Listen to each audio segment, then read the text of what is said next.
I want to start by taking us back in time, back to 2016. I am currently, and at that time was also, an engineer, an individual contributor. But in 2016, I got to try my first really big staff project involving, multiple teams, rewrite or at least the improvement of the core system that our team ran. And I was excited, right? Really excited. And as we talked about it and we started to scope out what it was, I got more excited and I got bought in. And the project started in the way that many of these things do, right? We defined the scope. We went ahead and wrote design docs. We got together and agreed on how we would approach it, and we started implementation. So far, so good. But as we got into production, reality came into the picture, right? And we started trying to roll out slowly and introduce our migration piece by piece, nice and safe. And what we saw was this slow slide from the plan as we had written it to the plan as it was happening in practice. And as the weeks went on, I started getting this kind of itchy feeling on the back of my neck. Maybe you've had a similar experience where nothing was quite the way we imagined it, and it just kept going. And I distinctly remember this feeling when we kind of had 2 weeks in a row where everything went from this kind of subtle, itchy feeling to a lot more obvious in a hurry. And we just had 2 straight weeks of all of our plans not working, of us hitting game-breaking problems with backwards compatibility, or when we solved that, we started having issues where the system that we had designed wasn't the one that we thought we could implement. There was just drift between our architecture documents and reality. And we were left with this tough choice. We had maybe option 1. We could go ahead and just buckle down, stay the course, and essentially accept any downside that came with it, whether that was breaking some backwards compatibility or diverging from our architecture principles. Or we could go ahead and just take a big step back, right? Set the project down, maybe go back to those design documents, maybe replan our entire execution. And we had to kind of pick which of these 2 directions we were going to go with the project. So, dear audience, what do you think? I'm in that moment. I'm excited. I'm leading a project. Which one of these 2 do I pick? 1, 2. I love you all that are saying 2. Bless you. You have such faith in me.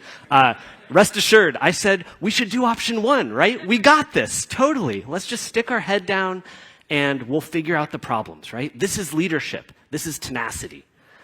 So we did that. It didn't go well. Turns out you can't will your way through problems between what you're doing and production reality, right? Couldn't just put my head down and make that go away. We tried what I said. We tried tweaking a couple things in the design and sacrificing some principles. It didn't solve the problem. We discussed whether we wanted to break backwards compatibility. It didn't solve the problem. We didn't get through this roadblock by being more tenacious, more rigorous. But what we did do was we brought a lot of trust in the team, and we lost it, right? The team didn't know what I was doing, didn't know why I was making the choices I was making. Our leaders started to maybe raise a couple eyebrows and say, hey, how's that going over there, Scott? Are we on track? Are we in trouble? And at the end of it, I remember we even had one of our most senior engineers leave the team, right? He basically said, look, I don't have to deal with this. I'm going to quit and go find a job where the grass is a little greener. And at the end of the day, nothing got solved, right? I was not in a better place than I had been 2 weeks earlier, but the team was in a much, much worse place.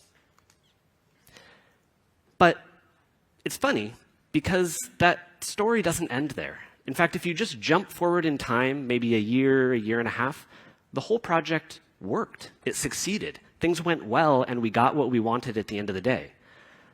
Now, it wasn't in the same format, and we had to go back to the drawing board and reconsider most of what we had decided on originally, but it did work. And so I'm left with this question of this doesn't seem optimal, right, this approach I took. I can't stand up here on a stage and say, I've got a great 3-step process for all of you. Step 1, face plant into reality and fail. Step 2, I'm not really sure. Step 3, wait a year and a half and it'll all go perfectly. This is not good advice. But what I kind of kept thinking was, going back to that moment where things weren't going well, what could I have done differently? How could I have handled it more gracefully? And would that have made the rest of the project go more smoothly and be less painful? And so today we're going to talk to myself a few years ago and give some advice on what I could have done differently and how I could have been more graceful in that project. We're going to start by talking about knowing when your project is off track. We're going to spend a bunch of time discussing how to fail gracefully, because it does happen and sometimes you can't avoid it. And then we're going to discuss just a little bit handling long-term success, especially when you don't get to work on that project right away. I got lucky. We never stopped working on this project after that initial failure. But the reality is often that's not the case. Often when you have a failure on a project or funding goes away, it goes onto the back burner for a long time. And you have to think about how you're going to handle it in the meantime. Let's talk about the danger signs. Jemia talked to us about shifting left. We've heard this in terms of security concerns, testing concerns, bug discovery, a lot of things. And we're going to apply the exact same concept onto knowing that our project is off track. Nothing shocking here. The earlier you know things are off track, the earlier you can handle it, and you can be a little bit more graceful than I was in my story. And I guess I'm going to broadly suggest that there's two ways you can pay attention. There's a gold standard, which is some sort of guardrail metric on your project execution. This is wonderful when you can get it. If you go maybe 20 miles west of here and you get out to the California coast, you can drive down Highway 1 and see these beautiful jaw-dropping cliffside views of the ocean. And if you focus a little bit too much on the jaw-dropping view and not enough on the road, you might hit the side of the lane, and there's a strong guardrail there. And you're not going to miss it when you hit it, and it's going to very pointedly redirect you back to where you should be. If you can install these for your projects, these are amazing, but they're pretty rare, right? Maybe you have a conversion percentage on an e-commerce page, and you can say, we're not shipping anything unless we keep it above a certain number. Maybe you have a latency SLO. These are awesome. They will tell you very loudly when you're off track, but in my experience, it's pretty rare to be able to get one. I think what's more common is to be able to worry about awareness and have something that flags attention to you and says you need to be paying a lot more attention to whether you're on or off track. Instead of a cliffside drive, if you go down the center of California, you'll find long stretches of road with these strips cut out of the side of the lanes. Rumble strips, apparently they're called. And if you are driving really late at night and you fall asleep and you veer a little bit off the road, you'll get woken up by the most cacophonous noise, bada, bada, bada, bada, bada, bada. And trust me, it will get you paying a lot of attention in a hurry. But it does not stop you from doing what you're doing. You wake up, you pay attention, you say, maybe I don't want to be driving off the side of the road, and you steer the car back where it should be. And I think this is a much easier thing to build into your projects. This can be a process. It doesn't have to be a literal metric. And I had a bunch of things I was going to tell you about this, but it turns out we had a whole talk on it already. So just go check out Lena's talk if you didn't see it, and read all of those different processes for checking in, whether it's regularly or weekly or quarterly, and you'll be able to find ways to catch when your project is in trouble. And the last thing I want to say about safety is project status check-in meetings are really standard, right? You almost certainly have some form of check-in on whether your various projects are doing well or doing poorly. And you should be very, very suspicious of an anti-pattern where your project status has big discontinuities. I don't know how you all track your projects. Maybe you use something like a red, yellow, green light, on-track, off-track measurement. And maybe you've seen the experience where a project checks in regularly, and every week they say, we're good. Week 1, we're good. Week 2, we're still good. A couple bugs, we're going to figure them out. Week 3, we've got more bugs, we're not sure about them. Week 4, oh God, everything is going off the rails, but we're still good. We can still fix it. And then at some point, all hell breaks loose, right? And I don't mean like all hell breaks loose, oh, it's cute. I mean like all hell breaks loose. And now you're in a bad spot. And this jump from good, good, good to horrible is really painful. The solution is easy to say here on stage. You should probably be at some yellow intermediate parts halfway through that story. And it's really hard to do. You can talk to me after if you want some tips here.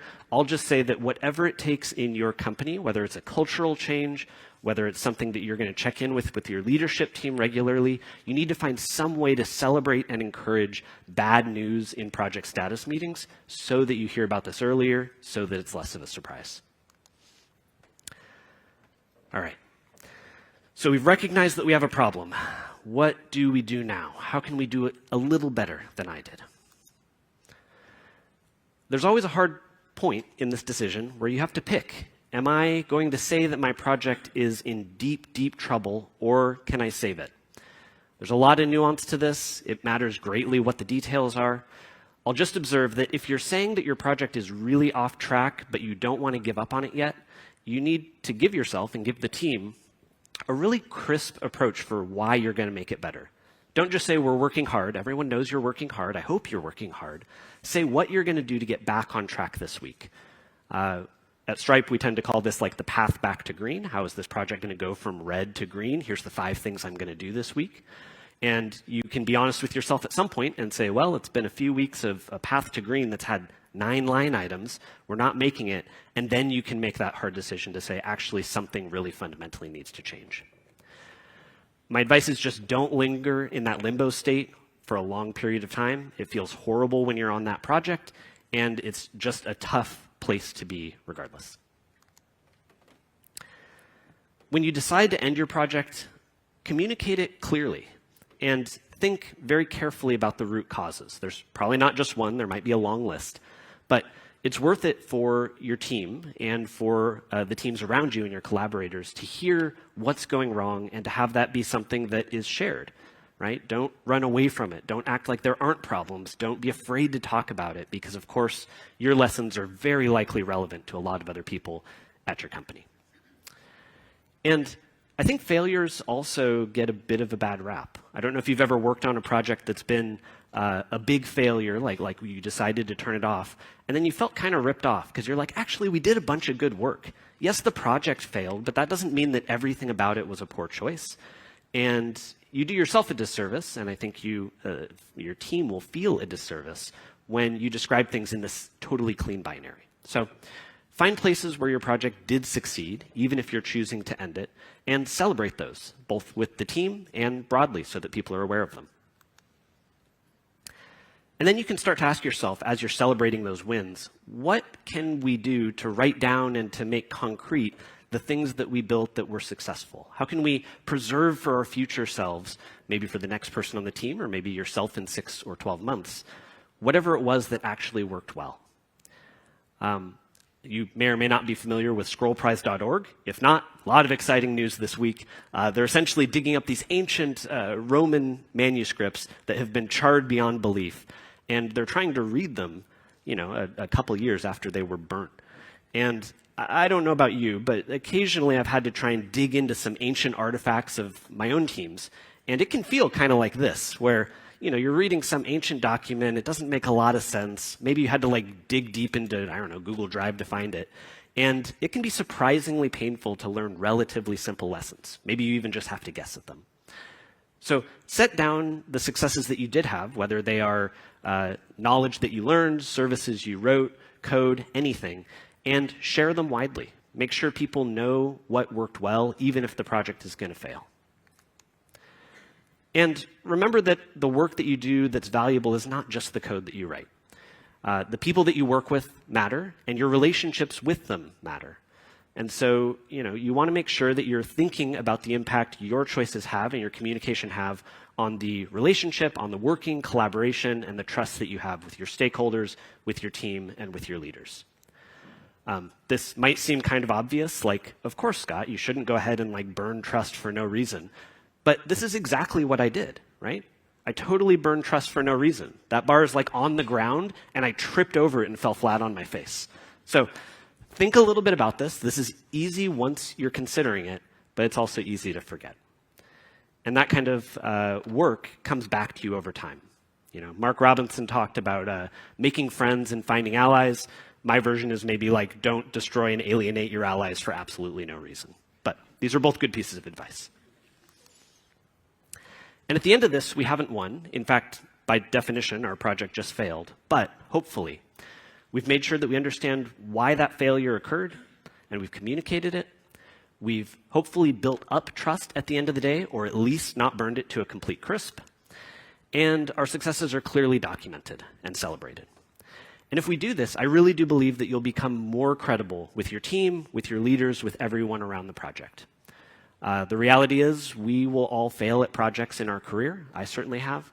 And I know when I work with new people, if they have a reputation for handling failure well and responsibly and excellently, I notice that and I appreciate it. And I think that that'll be equally true for you. All right. So our project failed, and maybe it's on the back burner. What do we do in the meantime?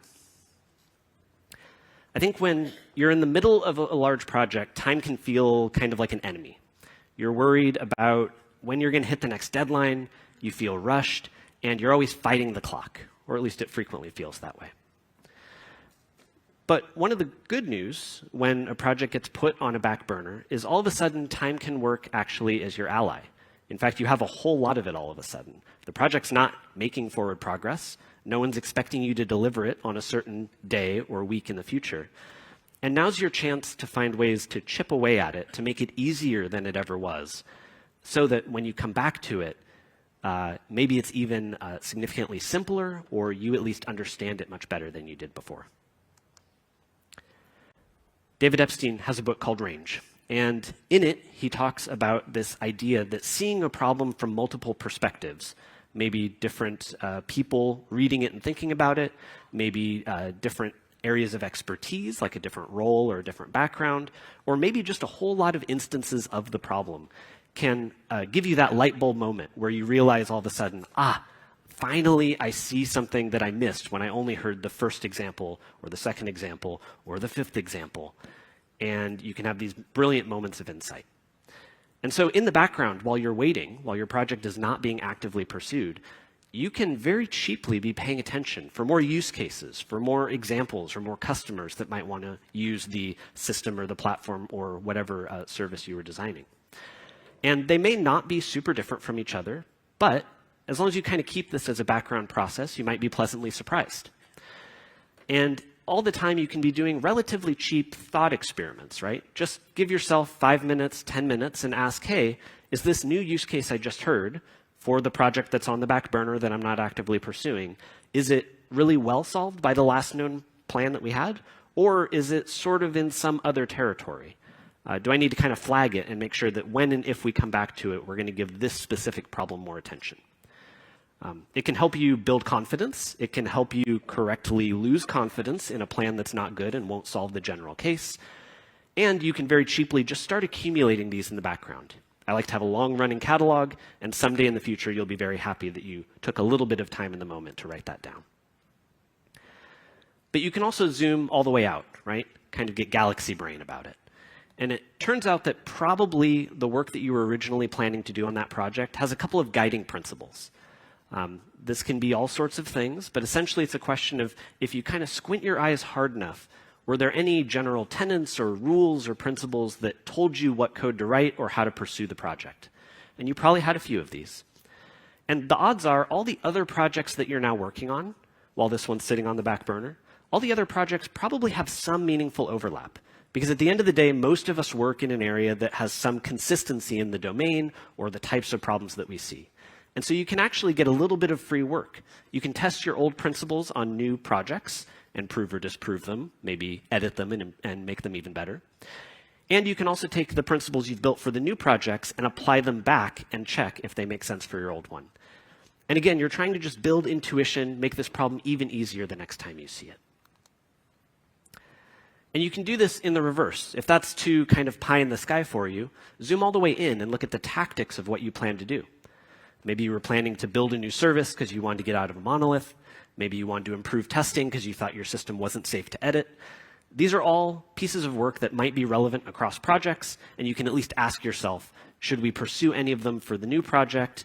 Not because you're sort of hiding work, but because you actually think you can get it for free, and you're effectively getting progress on the old one while you're at it. None of this is too fancy, but if you do it consistently, you can surprise yourself, right? Essentially, what you're trying to do is keep an eye out on all parts of the work that your team does. and you're hoping to be able to kind of bend the curve of the universe so that everything that you're working on helps everything else you're working on. And if you do this right, you can kind of make a perfect storm, make everything come together to make your job easier. And one day you wake up and just like magic, everything is coming up Milhouse. Okay, let's talk just a little bit about your mindset. We opened by hearing Tara talk about what it was like to lead in a post-boom environment. And she talked about a few different cycles, right? Boom and bust and boom and bust. And she said that everything that is happening to us has happened before and is going to happen again, right? These things are not unique. And just like that, we don't get to avoid failure, whether it's our fault, maybe in my case, or whether it's foisted upon you by a layoff or an untimely change in your company's goals or structures. But as leaders, we get to choose how we're going to actually deal with it. And that's the important part. We have tremendous leverage. And, with apologies to Liz, I am the Zen Buddhist speaker or whatever, and I'm going to say that, how you deal with this and how you choose to react in a situation makes a huge amount of difference. You have the potential as a leader to make things way, way worse for your team. And certainly my story here is an example of my choices making things worse for the team that I was leading. And you can act like an infection, and that's totally possible.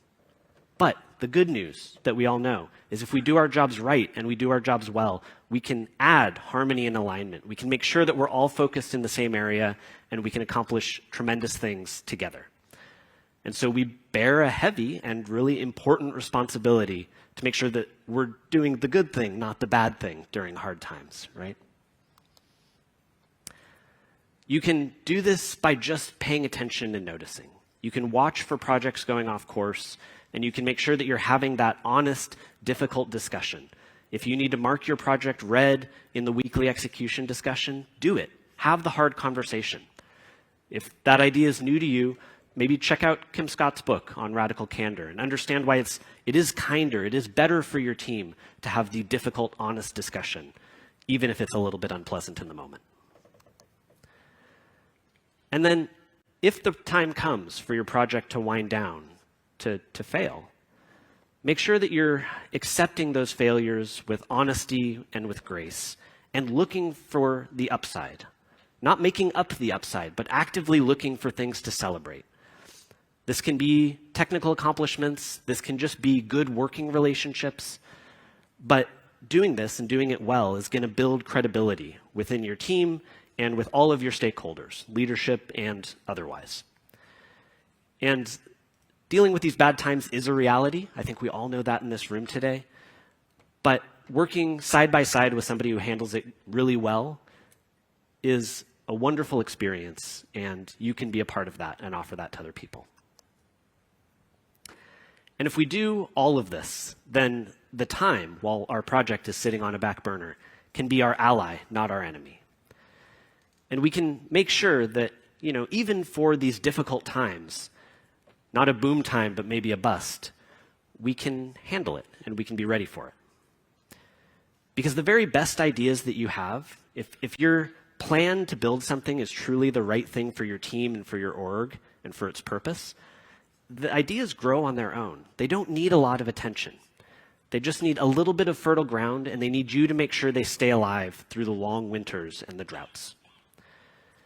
And so use the gift of extra time, think about cultivating and refining, and consider everything that you've learned across the last 2 days as part of a big toolbox, right? You've heard a lot of different techniques for handling this and for how to respond and for how you can think about the problem. Use them to pull through, and I hope that on the other side, you can find those perfect conditions for your projects where your ideas can thrive once again.